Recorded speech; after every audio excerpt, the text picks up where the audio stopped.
भाजप आज करणार महाराष्ट्राच्या राजकारणाला हादरवून टाकणारा खुलासा। महाविकास आघाडी विरोधात भाजपाची आज पत्रकार परिषद। मतदार यादीतील घोळाबाबत शनिवारच्या मोर्चानंतर उद्धव ठाकरेंची आज पत्रकार परिषद।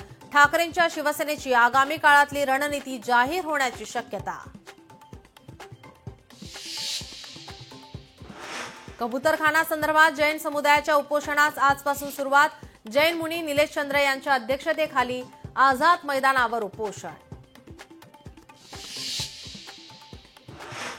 8 डिसेंबर पासून सुरू होणारं हिवाळी अधिवेशन 10 दिवस पुढे जाण्याची शक्यता।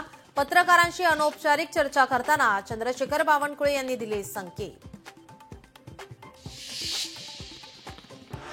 रोहित आर्य प्रकरणात ॲडव्होकेट नितीन सातपुते कोर्टाला सुमोटो दाखल करण्याची आज करणार विनंती।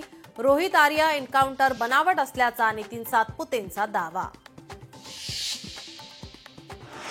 डॉक्टर संपदा मुंडे आत्महत्या प्रकरणाची केस फास्ट ट्रॅक कोर्टात चालवावी या मागणीकरिता छत्रपती संभाजीनगरातील घाटे रुग्णालयातील ओपीडी आज बंद। आपत्कालीन आणि आयसीयू सेवा मात्र अखंडित सुरू।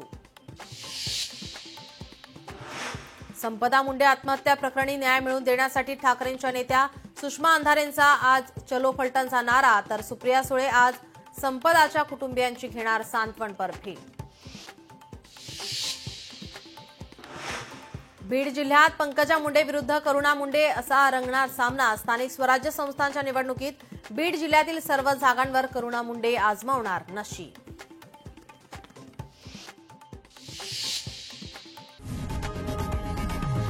लोकशाही मराठी ऐका, पहा, जागरूक रहा।